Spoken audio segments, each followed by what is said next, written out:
संतों के साथ यदि कोई राजा टकराता है तो अंधा गधा होता है, जो रेल की पटरी पर खड़ा होकर उसी को लात मारना चाहता है।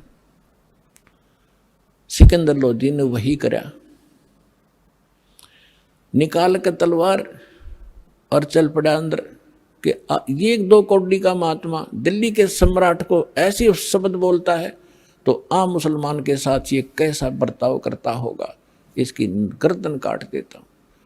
अब निकाल कर तलवार चल पड़ा। फिर कौन पूछा था, किसकी हिम्मत थी भगत उसको रोक दे, जाके संत की गर्दन काट दी, 2 टुकड़े हो गए। अब ये क्रोध में आदमी करते दे है गलती, लेकिन फिर बाद में बुद्धि आती इसको, और संत सत्संग में आने के बाद इसको पहले बुद्धि आ जाती है कि ये जो करने जा रहा है इसका बहुत भयंकर रिजल्ट होगा, और जो मनमुखी होते वो करके पछताते हैं। अब सिकंदर लोधी वापस मुड़ लिया और कहता वीर सिंह, फिर बुद्धि आ गई उसको कि वीर सिंह देख मेरे सारे उल्टे काम हो हैं मेरे से, मैं चाहता हूं कोई पुण्य करना, मुझसे पाप होता है। आया था अपना इलाज कराने के लिए, ये घोर पाप और सिर पर रख लिया, और अब इसके गुरुजी इसके शिष्य आएंगे कबीर जी, गुरुजी की हत्या देखकर वो मुझे श्राप देंगे। आप बता रहे को बहुत शक्तिशाली और बड़े समर्थ है। अब चल वीर सिंह वापस चलते हैं, ये तो मैंने सारी उम्र भोगना ही पड़ेगा। अब वीर सिंह क्या बोल रहा है, वो राजा, वो छोटा और वो सम्राट आगे आगे चल पड़ा। जो ही बाहर निकले आश्रम से परमात्मा आ रहे थे। सिकंदर वीर सिंह ने कहा महाराज जी तो आ गए जी, ये सामने आ गए। अब वीर सिंह ने दंडवत प्रणाम किया। अब सिकंदर लोधी डरा हुआ था कि ऐसे समर्थ बताते हैं, मेरे से अपराध भी हो गया है, तो डरते ने उसने भी दंडवत प्रणाम किया। तो परमात्मा कहते हैं एक तीर से 2 शिकार किए दाता ने। एक तो रामानंद जी के अंदर त्रुटि थी, वह ठीक करनी थी, और जब तक अधीन प्राणी नहीं होगा, विनम्र नहीं होगा, हृदय से पुकार नहीं करेगा, तब तक आशीर्वाद काम नहीं करे। अब जब तक यह घटना ना घटती, सिकंदर लोधी के अंदर इतनी नम्रता नहीं आती, और परमात्मा भी उसके ट्रीटमेंट में जानकर नहीं कर पाते, क्योंकि वो करते नहीं ऐसे व्यक्ति को जब तक वो विनम्र नहीं होले। तो सिकंदर लोधी ने दोनों दंडवत प्रणाम की वीर सिंह ने, तो परमात्मा ने दोनों के सिर पर हाथ रखा और कहा कि इस भिखारी के सामने 2 नरेश आज कैसे प्रणाम कर रहे हैं, मेरी खैर तो है। तो ऐसे उन्होंने सिर पे हाथ रखा था और सिकंदर लोधी का वो रोग छू मंत्र हो गया तुरंत। बोलो सतगुरुदेव की जय हो, कबीर भगवान की जय हो।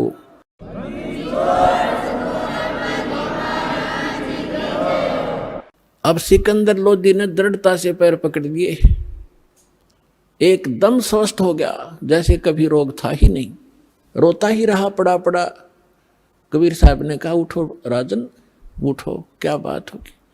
कि भगवान परमात्मा ने पूछा कैसे आना हुआ, कि जिस लिए आया था वो तो आपने ठीक कर दिया, लेकिन मुझसे एक भयंकर भूल बन गई, ऐसी गलती बन गई दाता आप माफ नहीं कर सकते।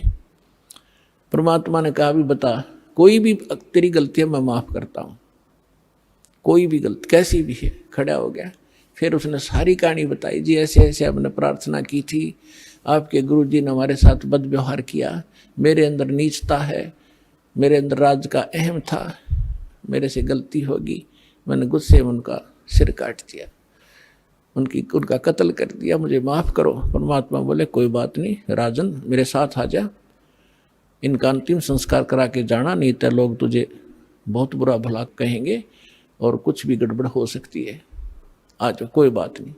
अब वो सोच तो ये रहा था कि ये सुनेंगे कि इनके गुरु का कत्ल हो गया तो ये अंधाधुंध श्राप देंगे मुझको, लेकिन उनके मुंह पर शिकन भी नहीं आई चेहरे पर। कहा कोई बात नहीं, कौन किसने मारे, ये तो संस्कार था आपका उसका, इसकी मृत्यु आपके हाथ से लिखी थी। अब सिकंदर वीर सिंह से कहता है, वीर सिंह वे संत देखे पर इससे नीचे नीचे, नहीं तो पहला पता नहीं कह तक गाली दे वो मेरे ते और कितना शराब दे देता और देख कितने प्यार से हो रहा। अबीर सिंह सोच रहा है कि ये तो ट्रेलर देखा आपने, अब और देखियो क्या क्या होगा। अंदर जाकर देखा कि रामानंद जी का शव 2 भागों में अलग अलग पड़ा था, कपड़े ढक रखे थे और वहां पर ब्लड बह रहा था। सब जब कबीर साहब अंदर गए तो वहां सेवक जो रहते थे वो दौड़कर आए, कहा कि कबीर जी सिकंदर लोधी ने गुरु जी का कत्ल कर दिया आज, राजा दिल्ली के बादशाह ने। तो परमात्मा ने कहा, रे भले आदमी हो, तुम आज तक ये नहीं समझ सके संत भगत होकर के कौन किसने मारता है, कोई संस्कार था इनका। और कोई बात नहीं, हो गया सो हो गया, बात न बढ़ाया नहीं करते, कोई बात नहीं, चुप रहो। अब इतने में पीछे पीछे सिकंदर लोधी वो आगे, उसको देखकर फिर डर गए सारे, ये फिर आ गया भाई। अब परमात्मा ने चरणों की तरफ एक पुण्यात्मा हमें शिक्षा दे रहे हैं भगवान कि गुरु के प्रति इतने समर्पित होना चाहिए आप जी ने। वो तो मालिक थे, उनको जरूरत नहीं थी गुरु की, लेकिन हम दासों का उद्धार गुरु के प्रति ऐसी श्रद्धा बिना हो नहीं सकता। दंडवत प्रणाम किया पैरों की तरफ और फिर खड़े हुए और कहा, गुरुदेव उठियो, आरती का समय हो गया और आपके दर्शनार्थ दिल्ली के बादशाह आए हैं। इतना ही कहा था भगवान ने, वो धड़ के ऊपर शीश आके अपने आप लग गया और रामानंद जी सामने बैठ गए। निशान भी नहीं दिखाई दिया कि सचमुच ये कटा था कि नहीं कटा था। बोलो सतगुरुदेव कबीर साहेब की जय।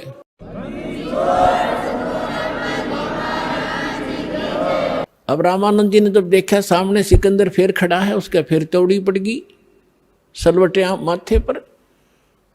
तो परमात्मा ने कहा कि भगवान हम सभी एक परमात्मा के बच्चे हैं, लेकिन उधर से दिमाग हटा के कबीर साहब ने रामानंद जी ने देखा सामने, और क्या देखा कि आधे कुछ तो ब्लड बह रहा था और कुछ दूध, आधे हिस्से से ब्लड आधे से दूध निकला बॉडी से।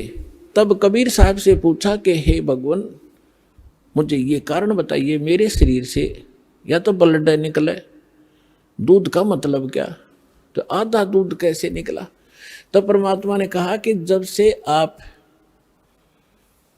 को ज्ञान हुआ है उसके बाद आपने हिंदुओं के शूद्रों से तो नफरत छोड़ दी। पहले ये ब्राह्मण लोग शूद्र जाति वालों के कपड़ा भी नहीं लगने देते थे, और जब परमात्मा शूद्र जाति में ही थे, जुल्हा जाति में जब परमात्मा की पहचान हुई, रामानंद जी ने सीने से लगा लिए थे सारे समाज के सामने। और उसके बाद कोई, उससे पहले वो केवल ब्राह्मणों को दीक्षा देते थे, अन्य को नहीं देते थे। उसके बाद सभी कौम को, हिंदुओं को वो दीक्षा देने लग गए थे। अब परमात्मा ने बताया कि स्वामी जी हम परमात्मा को तभी प्राप्त कर सकते हैं जब हमारे अंदर से राग और द्वेष दोनों नाश होंगे। आप हिंदुओं से तो नफरत करना छोड़ चुके हो, शूद्रों से, लेकिन मुसलमानों से अभी नफरत करते हो। परमात्मा के सब बच्चे हैं आपके, आज तक आप भी यही सोच रहे हो कि ये मुसलमान और ये हिंदू है। उस मालिक के जीव हैं हिंदू और मुसलमान, यहाँ हमने अलग से अपनी पहचान बनाकर हम दो बढ़कर दुखी हो रहे। 1 घंटे तक परमात्मा ने इसी विषय पर सत्संग सुनाया। रामानंद जी की आंखों में आंसू पड़ने लगे, कहने लगा भाई मैं गढ़ा निकम्मा आदमी था, आज तक मेरे अंदर ये दोष बरकरार था, आपने मेरी आंख खोल दी। खड़ा होकर उस महापुरुष ने सिकंदर लोधी को सीने से लगा लिया कि बेटा मेरी घड़ी भूल थी, आज मेरी आंख खोल दी मेरे बच्चे ने, भगवान है ये, लेकिन आज मेरी वो सारा दोष भी समाप्त हो गया। आज के बाद मैं किसी के प्रति कोई नफरत नहीं रखूंगा। बोलो सतगुरुदेव।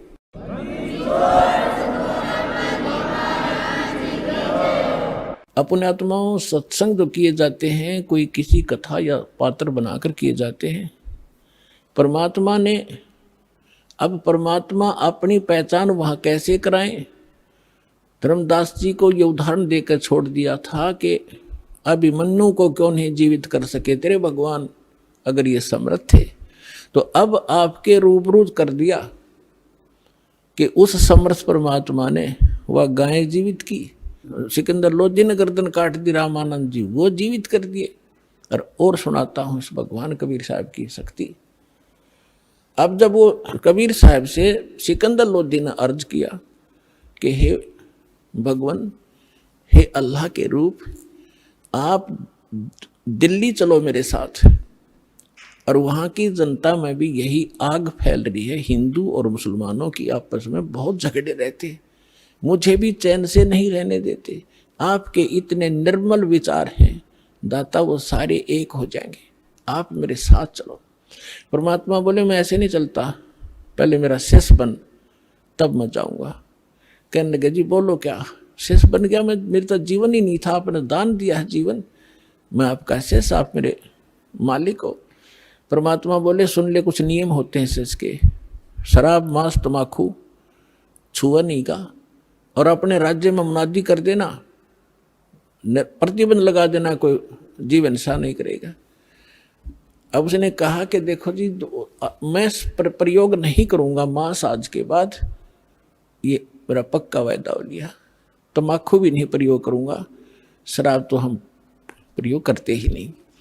और दूसरी रही बात कि मैं प्रतिबंध जरूर लगा दूंगा, लेकिन मैं मजबूर हूँ, ये मुसलमान मेरी मानेंगे नहीं, और मैं ज़्यादा जोर दूंगा तो मेरा राज खत्म कर देंगे, इसलिए मैं विवश होऊंगा इस बात पर। परमात्मा बोले ठीक है, तू मत खाना। अब ठीक है जी। तो मालिक को साथ लेकर परमात्मा चले गए झोपड़ी में, वो आगे अपने राज दरबार में वीर सिंह के पास। तो वहाँ शेख तकी नाम का जो गुरु था मुसलमान, उसको जाकर के राजा ने बताना ही था अपनी खुशी कि भाई आज मैं कमाल हो गया, मैं बिल्कुल स्वस्थ हो गया तकी, शेख तकी जी, हे पीर जी। और कबीर साहब ने केवल आशीर्वाद दिया था, मेरे सिर पे हाथ रखा था, मैं स्वस्थ हो गया, मेरा कति आज कोई मुझे रोग का नामो निशान नहीं है, मैं बहुत खुश हूँ। और वीर सिंह अब खाना खाऊंगा, और खूब छक्कर रोटी खाई। अब कहते हैं दो फकीर और दो वजीर ये कभी भी एक दूसरे की प्रशंसा सुन नहीं सकते। अब उसके आग लगी कि तेरी महिमा कम और कबीर की महिमा ज्यादा होगी। तो मुंह चढ़ा लिया शेख तकी ने। सिकंदर लोधी को मालूम था कि शेख तकी रूस गया तो मुसलमान ग्रुप सारा रूस गया तेरा, और ये आग लगा देगा, तेरे राज को नाश करवा देगा। चिंतित हुआ, पूछा क्या बात है, क्यों चिंतित हो, कैसे आपने नाराज हो गए मेरे से? तो उसने कहा कि मेरी क्या जरूरत है, तुझे पीर मिल ही गया है, काफिर काफिर। अब उसने सोचे सिकंदर लोधी ने कहा ये तिसका तो ये रोग लग गया भाई। तो कहने लगा जी क्या बात है बताओ तो, कि क्या जरूरत है तुझे? आप तो कहता ठीक कर दिया, और आप ये कहते हो रामानंद को जीवित कर दिया, मेरे सामने जीवित करके दिखाओ तब मानो मैं। अपने आत्मा सिकंदर लोधी चिंतित हो गया। अब वीर सिंह ने एक बीच का रास्ता निकाला। वीर सिंह ने कहा शेख तकी जी देखो, आप भी पीर हो, गुरु हो, और वो भी गुरु हैं। देखो संतों की लड़ाई ज्ञान की होनी चाहिए, इन सीधी शादियों की नहीं होती, क्योंकि वो ज्ञान से परिचित थे। आप ज्ञान की चर्चा कर लो उनके सामने, हम बुला लेते हैं, बुला लो बुला लो। अब कबीर साहब आ गए, सिकंदर लोधी और सारे बैठ गए, हजारों लोग श्रोता आ गए। तब परमात्मा ने कहा कि बोल प्रसन्न कर भाई शेख तकी। उसने कहा कि हमारे पीर जो मोहम्मद जी थे ये अंतिम रसूल थे, उसके बाद कोई रसूल नहीं आएगा,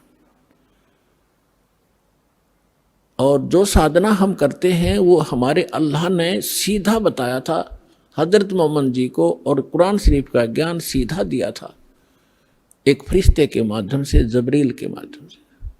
हमारा कुरान शरीफ एक नंबर का ज्ञान है, और आपका ज्ञान व्यर्थ है, ये गॉड गिवन नहीं है। हमारी साधना सर्वश्रेष्ठ है। तो परमात्मा ने कहा कि देखो पीर जी, परमात्मा की भक्ति किस लिए की जाती है? घर में सुख हो, शरीर स्वस्थ रहे, घर में कोई दुर्घटना ना हो, कोई अशांति ना हो, कोई इसी प्रकार का कोई ऐसा अनहोनी ना हो, ऐसे इसलिए करते हैं। और मोक्ष हो, हाँ कहाँ ऐसे करते हैं कि आप हजरत मोहम्मद जी जितनी साधना, नमाज या कोई परहेज रख सकते हो कि नहीं नहीं, वो तो महापुरुष थे, वो तो नबी थे, रसूल थे, तो उन जितनी आप नमाज भी नहीं कर सकते इसी श्रद्धा से। हजरत मोहम्मद जी का जीवन देखो, वो पहले भी दुखी थे और नबी बनने के बाद भी दुखी, साधना करते करते कर टूट गया उनके ऊपर। पहले उसकी मां की गर्भ में थे जब पिता की मृत्यु, 8 वर्ष के हुए, जब 6 वर्ष के हुए जब मां की मृत्यु, फिर दादा पाले था, 8 वर्ष के हुए दादा की मृत्यु, अनाथों की तरह पला, और फिर उसका 25 वर्ष की आयु में एक 40 वर्ष की आयु की एक औरत से विवाह हुआ, जो 2 बार पहले विधवा हो चुकी थी। उसके बाद उससे उसको 6 संतान मिली, 7 संतान हुई, 3 पुत्र और 4 पुत्रियां। और जब वो नबी बन चुका था उसके बाद उसकी 3 पुत्र मर गए उसकी आंखों के सामने। तो खाक साधना है तुम्हारी, और इस भक्ति से ऐसे कर टूटते रहे तो क्या भक्ति है ये तुम्हारी। अब फिट्टे मुंह हो गया उसे शेख तकी, चुप हो गया, कहने गए तो हमारे नबी की बेइज्जती करता, हम सुन नहीं सकते हैं, ये कहकर उठकर झंडी फाड़ दी। इनके पास यही है, नकलियों के पास बकवास करना। फिर सिकंदर लोधी का यह बात घर में हृदय में दचगी के सचमुच खाक साधना थी वह, लेकिन वो राजा बोल नहीं सकता पब्लिक के सामने। पब्लिक के सामने संत ही बोल सकता है। संत सर्व हितैषी होते हैं, वो केवल अपने राज के हितैषी होते हैं। अब अगले दिन सिकंदर लोधी ने परमात्मा को, कबीर जी को अपने हाथी पर बैठा लिया। अपने हाथी पर, जिसमें एक अलमारी सी एक रूम बना होता था, उसको हाथी के ऊपर, और उसमें स्वयं भी बैठी है, कबीर साहब को उसी में ले लिया और चल पड़े वापस दिल्ली को। अब रास्ते में आए, पड़ाव डाला एक नदी दरिया के ऊपर, क्योंकि वहाँ सैनिक भी काफ़ी साथ थे, वहाँ भोजन बनाते थे, नहाते धोते थे, इसलिए पानी का आसरा लेकर के वहाँ रुका करते थे सफ़र में। तो शाम ने सब अपना लेट गए, सुबह उठे। सिकंदर लोधी का दिनचर्या थी सुबह जाकर उस पीर जी का माथा टेक्या करता, उसको खुश रखने के लिए। जब उसके टेंट में गया, मुंह चढ़ा रखा उसने, टेढ़ा मुंह कर लिया, सीधा मुंह नहीं बात करे। सिकंदर समझ गया कि इसका कोई मरोड़ी लग गई, कोई आज फिर इसका कुबज भारी है इसके मन में। विनम्र भाव से पूछा, पीर जी क्या हो गया, कि क्या जरूरत है आपने मेरी, अब तुझे मिल गया ना वो मुर्दे जिंदे करने वाला। मैं तो जब मानो मेरे सामने मुर्दा जिंदा करे तब उसको पीर पैगंबर की संज्ञा दूंगा, नहीं तो जाके मुसलमानों को कह दूंगा कि राजा काफिर हो गया है। राजा हिंदू बन गया है, काफिर बन गया है, एक हिंदू को गुरु बना लिया। अब सिकंदर के पैरों तले की धरती खिसकी, गिर जाते काम करेगा, और सारे मुसलमान इसकी मुट्ठी में, और राज से रहित करेगा मुझे। चिंतित हो गया, वापस आ गया। उस टेंट में आया जहाँ भगवान बैठे थे, परमात्मा अंतर्यामी है। उनका चेहरा उतरा, देख कर कहा कि राजा, कोई राजकाज की बुरी खबर मिल गई क्या? तो उसने कहा कि भगवान, आपके रहते राज में क्या राजकाज की क्या खबर बुरी मिल सकती है, लेकिन मेरे साथ जो पीर है हमारा, ये मेरा सिर का दर्द है, और ये जब चाहे हो जाता है। आज यो मेरे से ढंग से बात नहीं कर रहा है, और इसने मुझे चिंता पैदा ये कर दी है कि तूने काफिर गुरु बना लिया है, और मैं मुसलमानों को बताऊंगा, और जाते मेरा यो काम बिगाड़ेगा। ये तो पक्का अनाड़ी है। परमात्मा ने कहा, क्या कहता है? कि ये कह रहा है कि मेरे सामने मुर्दा जिंदा करके दिखावा कबीर, तब मानूं मैं। परमेश्वर बोले, भाई जा, उसने नो कह दे कोई मुर्दा ले आवा, चल तेरी टेंशन तो खत्म करूं मैं, हमारी तो देखी जाएगी। अब परमात्मा अपने बच्चे के, अपने भगत की टेंशन नहीं देख सकता। सिकंदर लोधी ने कहा कि पीर जी आप लाओ मुर्दा कोई। सिकंदर को तो पता था उसके सामने कर रखा कि 2 मिनट में करेंगे, ये तो भगवान है, अल्लाह है। अब शेख तकी कहता है, मैं कहाँ से लाऊं? कभी होगा जब देखा, जब इसका परीक्षा लूंगा। अब परमात्मा ने सोचे इतने सिकंदर मर लेगा, वहां तक पहुंचाएंगे, इतने हार्ट अटैक हो जाएगा, इतना चिंतित है। इतने में क्या देखा कि एक 13 वर्ष के बच्चे का शव दरिया में आ रहा है। और वो कैसे आया था कि उस बच्चे की आयु शेष नहीं थी, वो मर चुका था। कुछ कबीले ऐसे होते हैं जो जल पर, जो ना तो धरती में गाड़ते हैं, जमीन में नहीं दफनाते और न ही वो जलाते हैं, वो जल प्रवाह कर देते हैं इस उद्देश्य से कि इसके मांस को जीव जंतु खा लेंगे समुद्र के, कुछ पुण्य मिलेगा। इस करके उसको एक फ्लोटिंग सा बना करके, एक घास फूस का तैरने वाला बेड़ा सा बना के उस पर लिटा देते हैं और ऐसे सत्कार से उसको बहा देते हैं। वो बहता हुआ आ रहा था। तब सैनिक स्नान कर रहे थे, उन्हें दूर से देखा कि वो आ गया मुर्दा, एक मुर्दा आ गया, मुर्दा आ गया। सबको पता चल गया था कहानी क्या है। तो सभी आकर इकट्ठे हो गए, कबीर साहब भी आ गए, सिकंदर उसको शेख तकी कोई बुला लाए। तब परमेश्वर ने कहा, शेख तकी पहले तू जंतर मंत्र कर ले, कदे फिर नंबर बनावे और करके दिखा इसको जीवित। तो सभी और भी उपस्थित थे, उन्होंने कहा जी ठीक है, देखो दो के बीच में कोई होता है तो दोनों ने ही अपनी दिखानी चाहिए शक्ति। तो लग गया फूफा करन, वो चला गया मुर्दा आगे, काफी दूर चला गया। तो शेख तकी कहता है कि ये अपने सिर से बला टालना चाहता था। मुर्दे जिंदे होते कभी, वो तो कयामत के समय मुर्दे जिंदे हुआ करते हैं, कयामत आओगी कभी, जैसा नर टाला रखा है। तो परमात्मा ने उस मुर्दा जो बहता जा रहा था डाउन स्ट्रीम में, जिधर पानी के बहाव में काफी 2-3 फरलांग चला गया था, 1000 गज के लगभग 1000 फुट की दूरी, तो वहां से मालिक ने ऐसे संकेत किया, मुर्दा वापस चल पड़ा जैसे इंजन वाली किश्ती धारा के विपरीत बहकर फ्लोट होकर चलती है, और सामने आकर रुक गया, नीचे लहर चल रही है।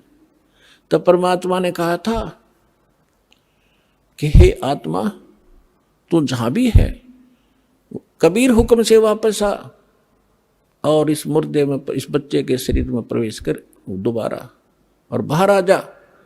बोलो सतगुरुदेव। उसी समय वो बच्चा जीवित हुआ, कंपन हुई शरीर में और परमात्मा के चरणों में आके दंडवत प्रणाम किया। बोलो सतगुरुदेव।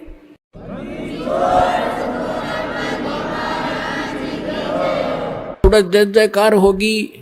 सबने कहा कमाल कर दिया कबीर जी, कमाल कर दिया कबीर जी। परमात्मा ने उस बालक का नाम कमाल रख दिया।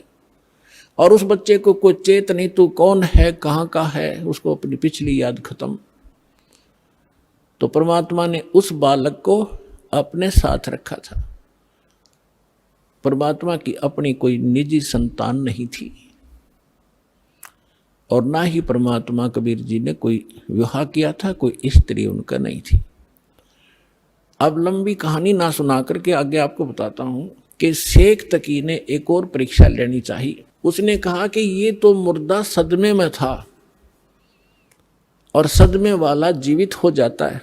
जब जानू मेरी बेटी 10-12 काफी समय से, महीने 2 महीने से कब्र में दबा रखी है, यदि मेरी लड़की को जीवित कर देगा मैं मान लूंगा कबीर इज गॉड, कबीर अल्लाह है,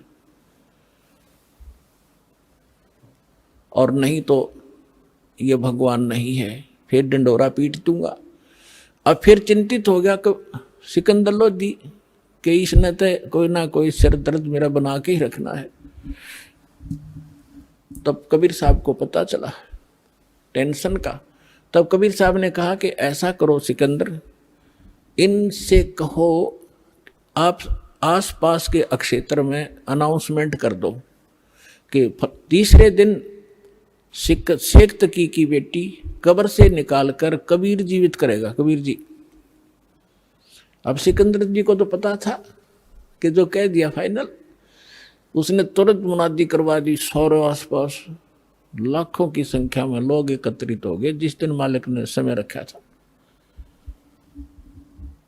कब्र फुड़वा दी। सिकंदर शेख तकी खड़ा, सिकंदर राजा खड़ा, मंत्री खड़े और भी दर्शक बहुत गणे। उस कब्र को फोड़ दिया गया बच्ची का शव उसके अंदर था, 12-13 साल की लड़की थी। अब परमात्मा ने कहा कि शेख तकी, अब तू अजमा ले अपना जंतर मंत्र, कहीं फिर 5-6 नंबर बनावे।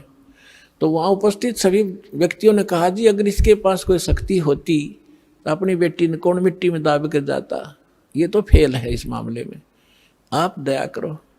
तब परमेश्वर ने कहा कि हे शेख तकी की बेटी जीवित हो जा। लड़की जीवित ना हुई। और शेख फिर कहा कि शेख तकी की बेटी जीवित हो जा, ना हुई। तो शेख तकी ने भंगड़ा पा दिया, नाचे कूदे, देखो ढोंगी का ढोंग पकड़ा गया, मुर्दे कभी जीवित होते हैं, ये तो क़यामत में होते हैं, क़यामत में होते हैं। उस नालायक व्यक्ति ने अपनी बेटी के जीवित ना होने का गम नहीं, कबीर साहब के हारने की खुशी मना रहा है। तो ये होते हैं साकेट प्राणी के लक्षण। सामने भगवान खड़ा और उसके साथ खसने लग रहे। परमात्मा ने तीसरी बार फिर कहा, वो फिर भी नहीं हुई। तो और ज्यादा जंप लगावे, कूदे, नाचे, डांस करे। परमात्मा ने कहा, डट तजा बंडे ले, तू शांति करे। वो तो उसको दिखाना था उसकी नीचता जनता को कि ये अपनी बेटी को जीवित कराने में खुश नहीं है, ये तो कबीर जी को हराने में खुश है। ऐसा साकेट व्यक्ति है। उसी समय परमात्मा ने कहा कि हे जीवात्मा, जहां भी है तू कबीर हुक्म से वापस आ और इस बेटी के शव में प्रवेश कर, बेटी वापस आ। 2 सेकंड के अंदर लड़की जीवित होकर मालिक के चरणों में दंडवत प्रणाम किया। बोलो सतगुरुदेव।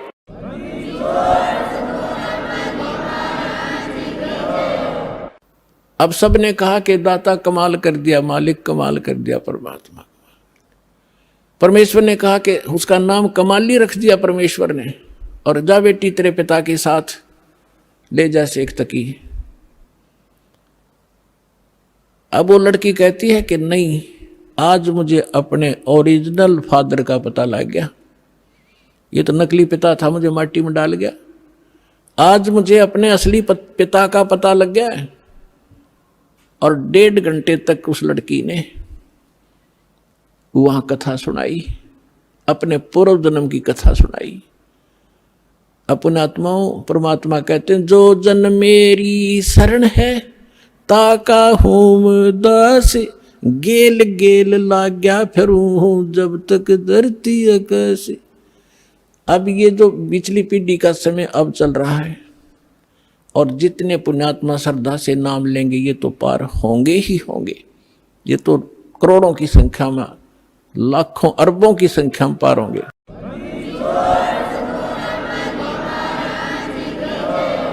लेकिन इस भक्ति युग के अंत में कुछ ऐसे काल के दूत आएंगे, धीरे धीरे भ्रमित करना शुरू करेंगे, तो अपने आप ऑटोमेटिकली है, वो तो होगा ही होगा। उस समय कुछ भक्त रह जाएंगे, वो पार ना हो पाएंगे। तो उनमें से यही आत्मा कमाली और कमाल की थी। तो परमात्मा, उस लड़की ने अपने पूर्व जन्म की कथा सुनाई। पहले भी ये मुसलमान घर में जन्मी थी, ये अपने पिता के घर पर थी, और श्रद्धा पिछली भक्ति की इतनी गजब की थी, बहुत की नहीं। और वहां परमात्मा, जब ये लड़की चारा लेने के लिए पशुओं का खेतों में गई हुई थी, वहां भगवान मिले थे कबीर जी जिंदा महात्मा के रूप में, एक कुएं पर बैठे थे। तो वहां लड़की ने भी अपना जो चारा लाकर था उस वृक्ष के नीचे रखा। उस समय विश्राम करने के लिए साधु मिल गए, पीर जी खड़े दिखे तो उनसे प्रणाम किया। परमात्मा ने काफी उसको ज्ञान दिया, बेटा भक्ति करनी चाहिए। वो कहती जी भक्ति करती हूँ, ईद बकरीद मनाते हैं, नमाज करती हूँ, ऐसे करती हूँ। परमात्मा ने सारा ज्ञान समझाया, बेटी ये ईद और बकरीद मनाना, मांस खाना, ये महापाप है, ये नहीं खाना चाहिए। कोई आपको काट कर खावे कैसा लगे। लड़की स्तब्ध हुई, बच्चे का जल्दी घर करती है ये ज्ञान। अज्ञान भी ज्ञान भी, बुराई भी और अच्छाई बच्चा जल्दी से ग्रहण करता है, जैसा उसको माहौल मिलता है। काफी ज्ञान सुनाया, बेटी ये भक्ति नहीं, भक्ति अलग से हट के इसकी। अब सामने देखा कि भी मुसलमान ही है, ये बता रहा है, तो बच्ची के बात समझ में आ गई।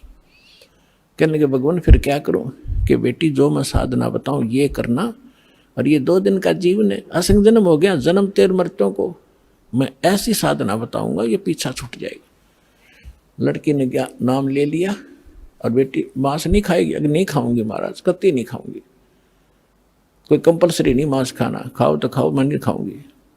लड़की ने दृढ़ निश्चय किया और लड़की होगी 17-18 साल की, विवाह से मना कर दिया, इतना वैराग हो गया उसके अंदर। और माता पिता को चिंता होगी वे बेटी को हम घर पर नहीं रख सकते, उधर से वो विवाह को मना कर रही है।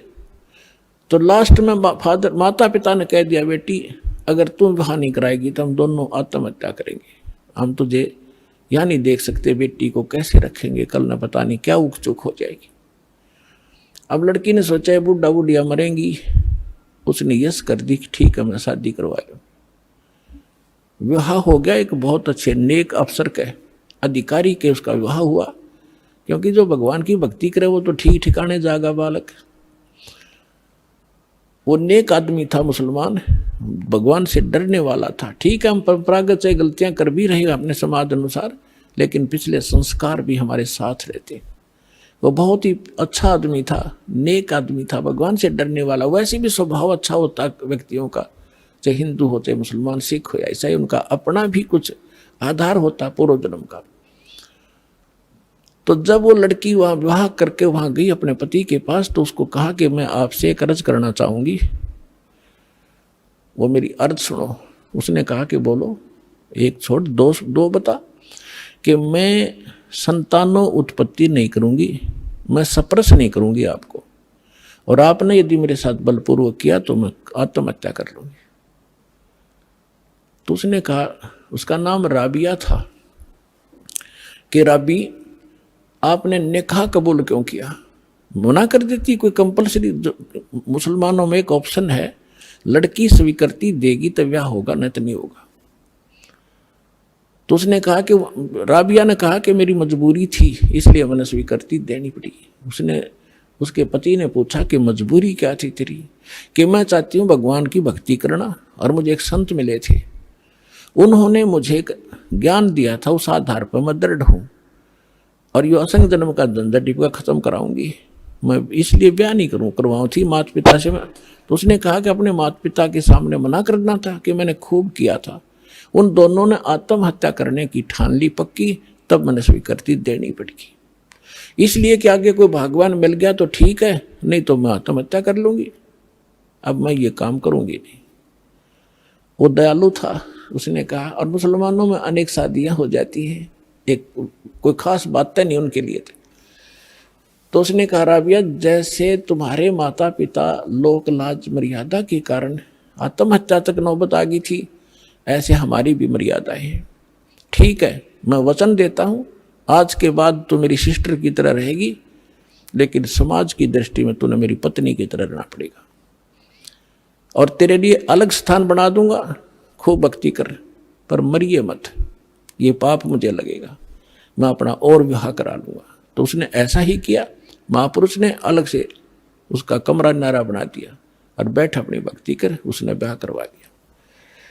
जब वो राबिया 50 वर्ष के ऊपर होगी, और वो देखा करता था, ये तो बाहर झांकती भी नहीं किसी गैर पुरुष की तरफ, भक्ति और के अतिरिक्त ही अपना काम धंधा रोटी बनाई खाया, इससे ये कोई काम नहीं जानती।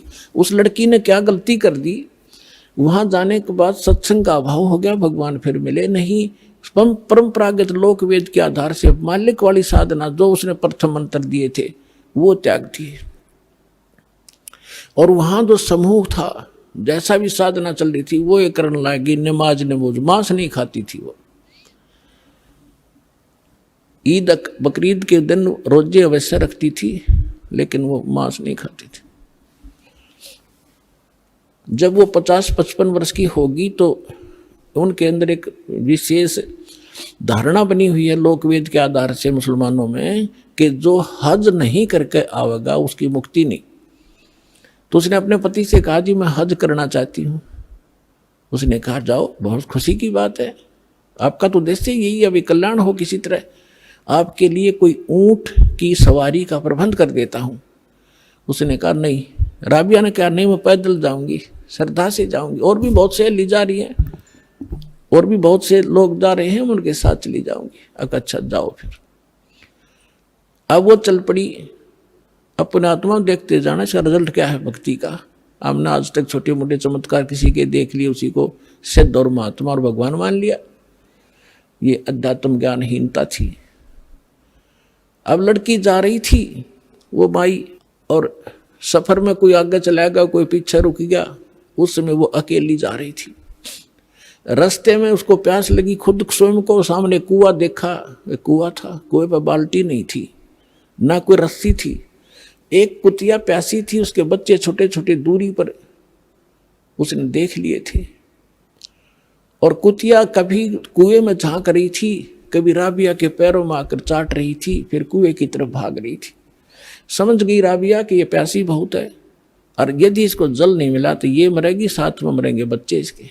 और औरत के अंदर दया भगवान ने एक नारी दे रखी है, विशेषकर बच्चों के समय। तो वह एकदम, और कुछ पिछले संस्कार थे, भगवान आत्मा थी, भगवान से कोई जन्मों से पीछे से चलती आ रही थी। फिर हम रह जाते हैं, बिचल जाते हैं, छोड़ देते, ये माया, इस माया में फंस जाते। तो उस लड़की ने देखा आसपास कोई गांव नगर नहीं, ना कोई रस्सी है ना बाल्टी है। लड़की ने अपने कपड़े उतारे, पहले मोटे मोटे कपड़े हुआ करते थे, हाथ के बने हुए। अपना कपड़ा उतारा, चुंदड़ी, और उसको अपने बाल पाड़े। एक दो चार बाल पाड़ के देखियो कितना दर्द होगा। लेकिन उस परमार्थ में उस बेटी ने एक नहीं देखा, फटाफट अपने सारे बाल पाड़ कर रस्सी बनाई लंबी। बहुत लंबी रस्सी बनानी पड़ी क्योंकि पानी गहरा था। बांध कर उसने अपनी बात कपड़ा और उसके अंदर पानी में भिगोया, और बाहर एक मटका टूटा हुआ पड़ा था, उसका पात्र था आधा, उसमें निचोड़े कुतिया साथ साथ पीवे। वह कुतिया छका दी, अपने बाड़ बूढ़ खून खान निकला था उसको पूछ पाछ के, और चालन की तैयारी करी थी। उधर से वो मक्का, एक स्ट्रक्चर, एक मंदिर न्यों का न्यों उठ गया जहाज की तरह, और उस कुएं के साथ में आकर लग गया, जैसे प्लेटफार्म पर गाड़ी लग जाती है, रेलगाड़ी।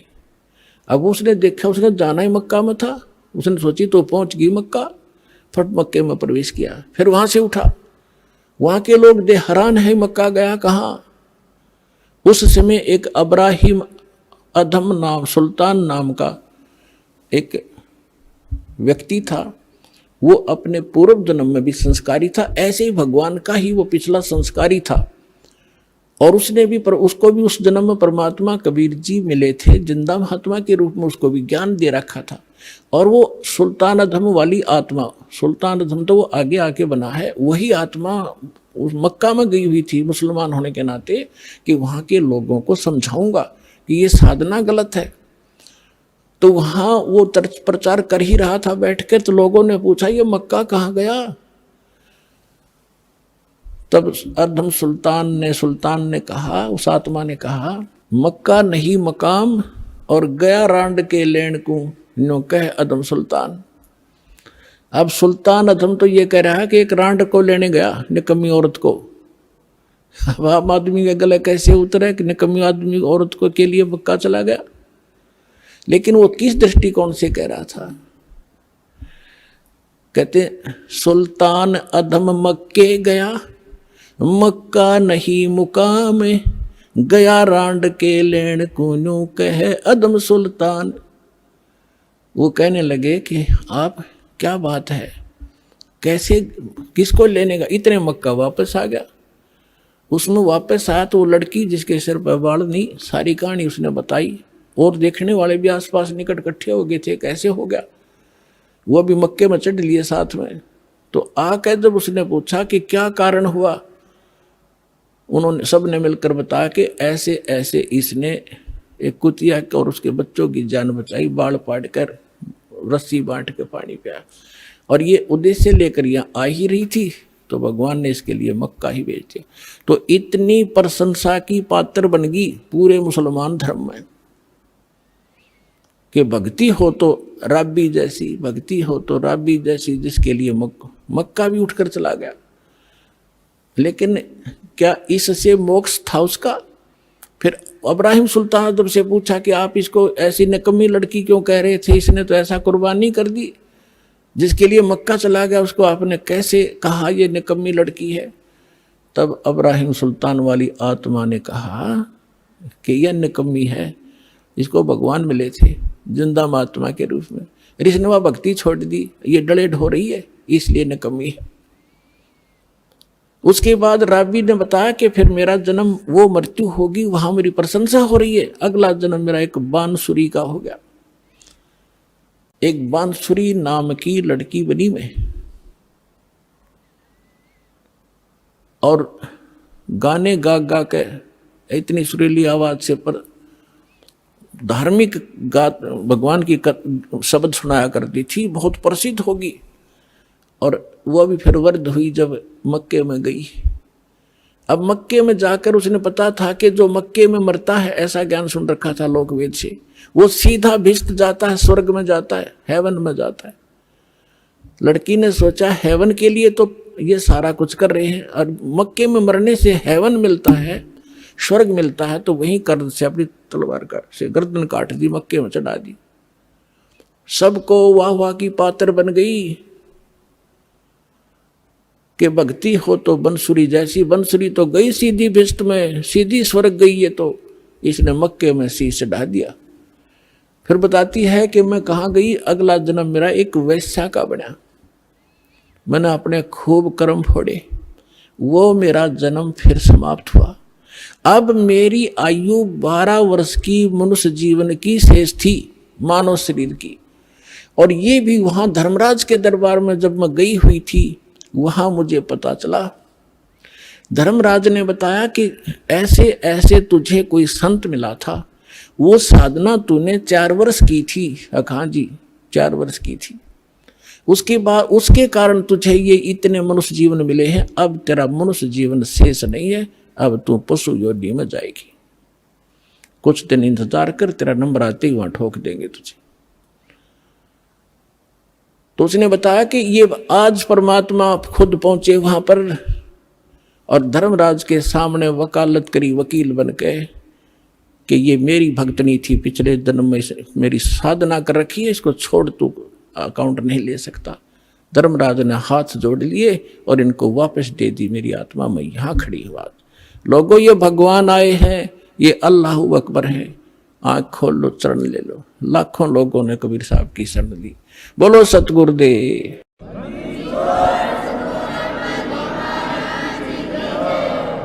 उस लड़की ने कहा मैं आज से अपने पिता के साथ रहूंगी, मेरा जीवन शेष नहीं था। आज इस दाता ने मेरे को मनुष्य जीवन अपनी शक्ति से एक्सटेंड किया है।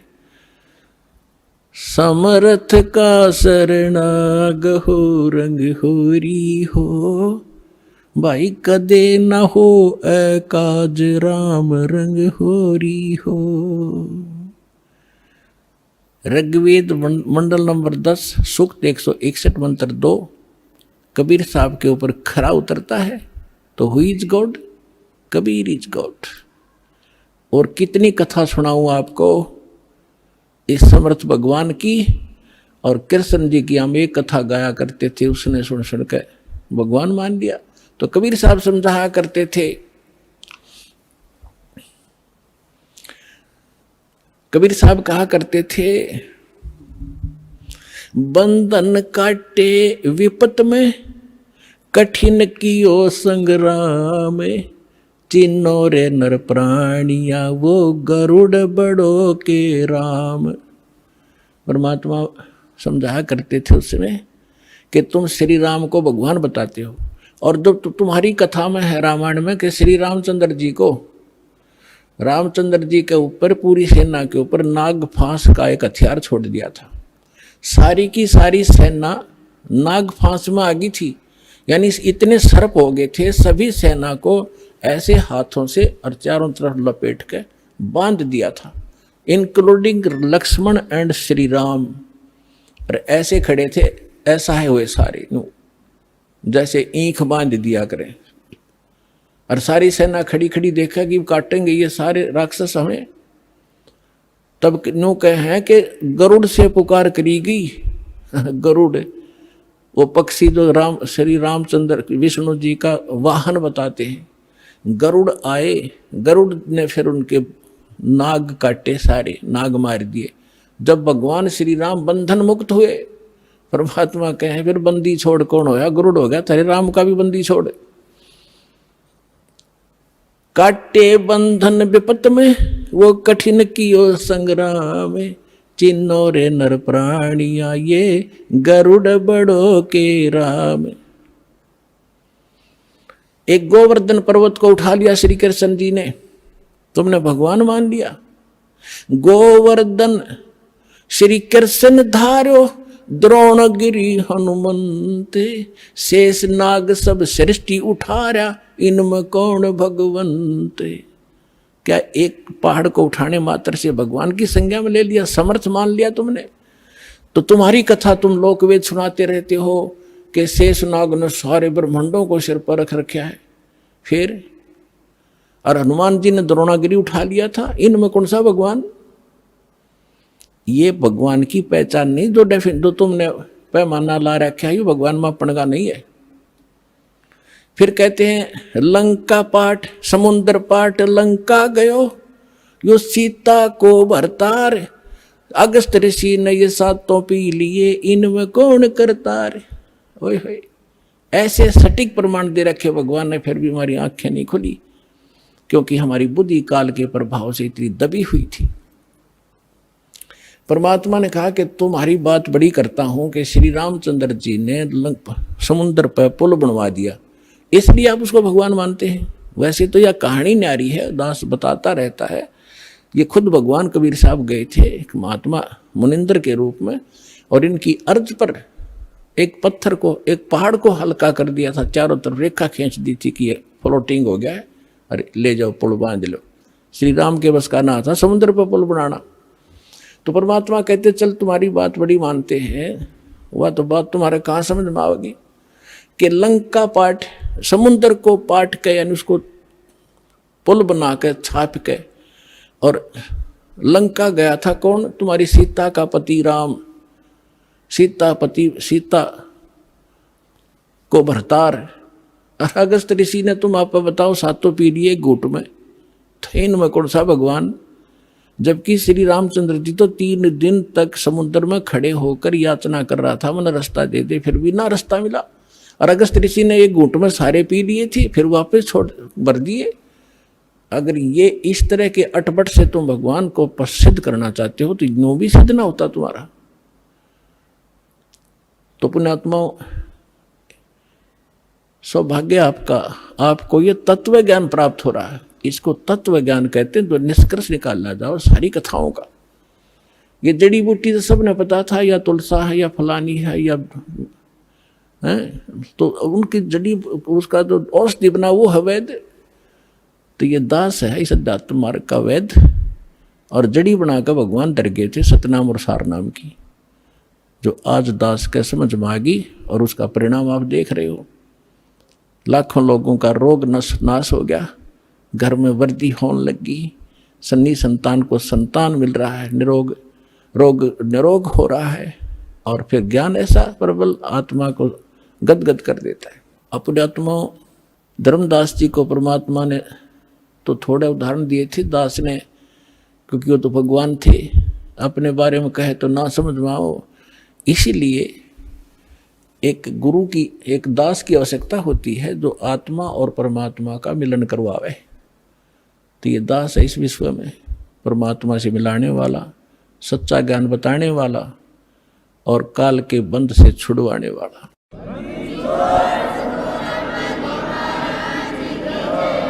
अब दूसरा प्रश्न था धर्मदास जी का कि भगवान श्री कृष्ण ने सुदामा जी के 2 मुट्ठी चावल खा के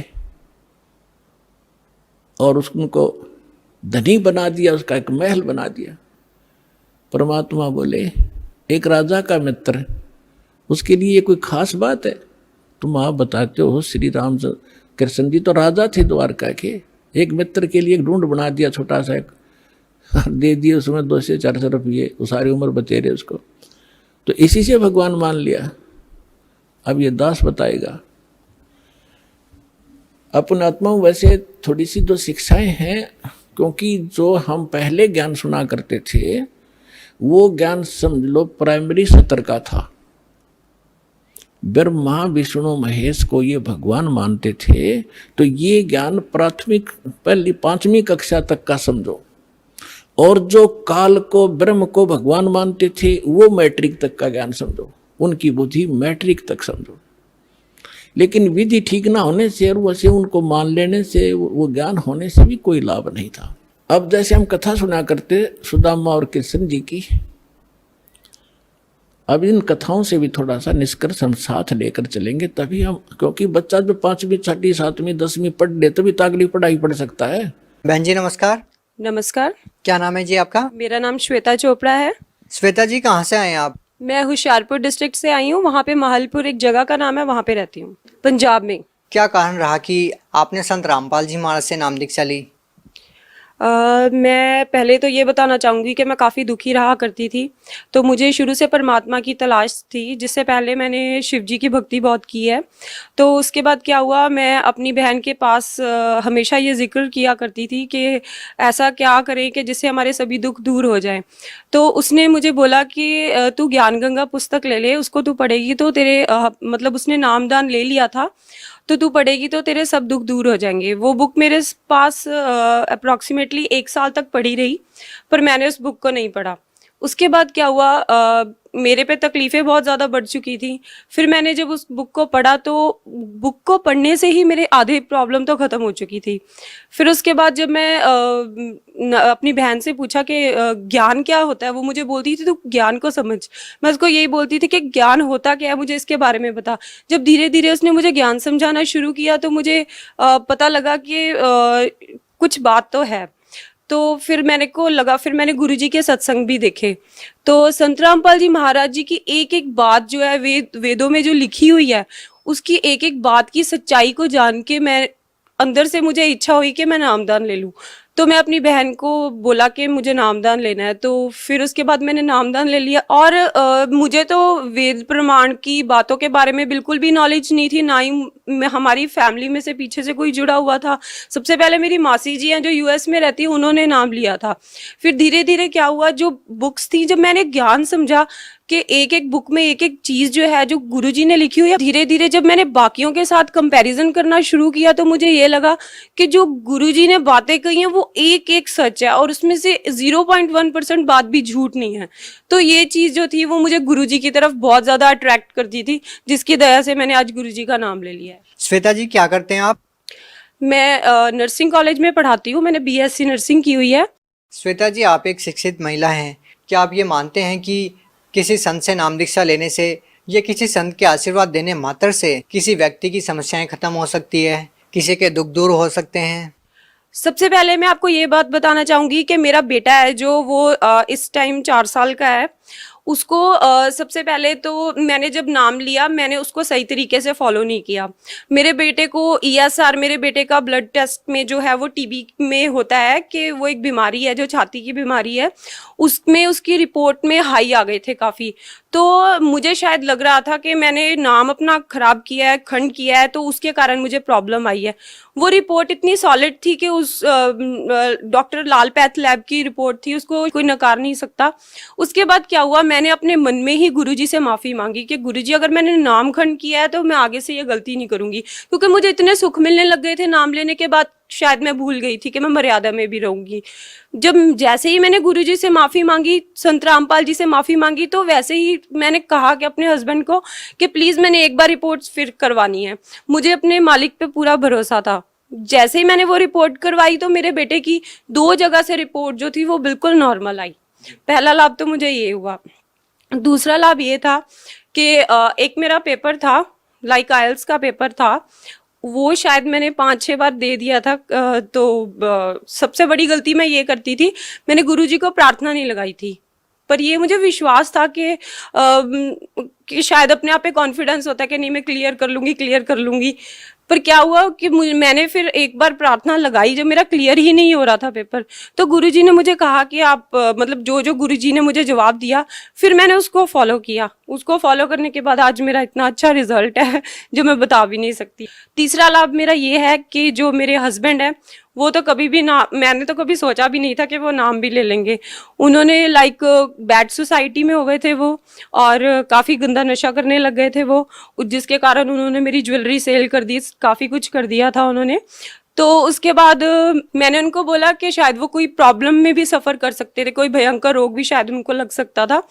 तो मैंने उनको बोला कि अगर मतलब मैं डरती उनसे बोलती भी नहीं थी, क्योंकि मेरे ससुराल परिवार के जो लोग हैं वो बिल्कुल भी इस रास्ते को फॉलो नहीं करते। फिर मैंने उनको बोला, मैंने कहा तुम एक बार हम गुरुजी के पास चलेंगे तो शायद ये सभी प्रॉब्लम ठीक हो सकती है। तो वो भी इतने ज्यादा दुखों में घिरे हुए थे कि उन्होंने एक बार भी मना नहीं किया। और संत रामपाल जी की, महाराज जी की ऐसी दया हुई कि मेरे बेटे ने भी नाम ले लिया और मेरे हस्बैंड ने भी ले लिया। जैसे कि आपने बताया कि आपके जो पति हैं वो नशा करते थे और आप बहुत ज़्यादा दुखी थे, आप सोच रहे थे कि वो अगर नाम दीक्षा ले लें तो आपके दुख दूर हो सकते हैं। कहीं ना कहीं आपको लग रहा था कि संत रामपाल जी महाराज से नाम दीक्षा लेने के बाद आपके पति नशा छोड़ सकते हैं। तो क्या आपकी जो सोच थी वो सही साबित हुई?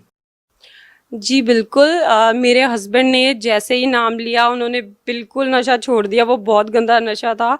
जब उन्होंने छोड़ दिया, और आज मेरे ख्याल से हमारी तो दूसरे तीसरे दिन ही लड़ाई हो जाती थी, और मैं तीसरे दिन ही अपने पेरेंट्स के घर चली जाती थी। अब शायद 1 साल हो चुका है, हमारी कोई लड़ाई नहीं हुई। पहली बात तो मेरे नाम लेने से हमारे घर की हालत सुधर गई, हमारी लड़ाई नहीं हुई। दूसरी बात ये हुई, अब उन्होंने सारा नशा छोड़ दिया। उस नाम में इतनी पावर है कि मतलब मैं कभी सोच नहीं सकती थी कि मेरे हस्बैंड इतने सुधर जाएंगे, जो कि हुआ है। श्वेता जी, यदि आज की बात करें तो देखिए, हम किसी भी संत को संख्या के आधार पर सही या गलत नहीं ठहरा सकते। हम आपसे ये जानना चाहते हैं कि आप अन्य बाबाओं को संत रामपाल जी महाराज से किस प्रकार अलग पाते हैं? अगर हम बाकी बाबाओं के पास जाएंगे, संतों के पास जाएंगे, तो वो अगर मुझे कैंसर हो गया है तो मैं उन बाबा के पास जाके बोलूंगी कि मुझे कैंसर हो गया, मैं कैसे ठीक हो सकती हूँ, तो वो मुझे ये बोलेंगे आपका पाप कर्म है, आपके कर्मों की सजा आपको मिल रही है। तो वही प्रश्न लेके अगर मैं संत रामपाल जी महाराज के पास जाऊंगी और मैं उनसे बोलूंगी कि मुझे ये प्रॉब्लम है, तो वो एक ऐसा भक्ति मार्ग दे रहे हैं जिससे मैं बिल्कुल ठीक हो रही हूँ, और वहां पे मुझे ये चीज नहीं मिल रही है। तो ये तो पक्की बात है कि अगर मुझे तो फिर वही चीज को अपनाना पड़ेगा, वही रास्ता मेरे लिए अच्छा है। क्योंकि ये जो भक्ति साधना है जहाँ से मुझे बीमारियों से छुटकारा मिल रहा है, मैं बिल्कुल ठीक हो रही हूँ, तो मैं बाकी बाबाओं के पास क्यों जाऊंगी? मैं सही रास्ते को फॉलो करूंगी। आप भगत समाज को क्या संदेश देना चाहेंगे? भगत समाज को संदेश नहीं देना चाहूंगी, हाथ जोड़ के प्रार्थना करना चाहूंगी कि जो गुरुजी हैं, जो संत रामपाल जी महाराज हैं, उनका नाम जो है वो बिल्कुल सच्चा है, और उनकी एक एक बताई बात में सच्चाई है। उन बातों को आप वेदों में, प्रमाणों में देख सकते हो। जो सत्संग आता है उसमें वो एक एक बात का प्रमाण देते हैं। तो अगर हम उनको देखेंगे तो हमें सारा कुछ सही तरीके से पता लग जाएगा, और हमें सही भक्ति मार्ग मिलेगा, और हमारा मोक्ष होगा। जी धन्यवाद। सत साहिब।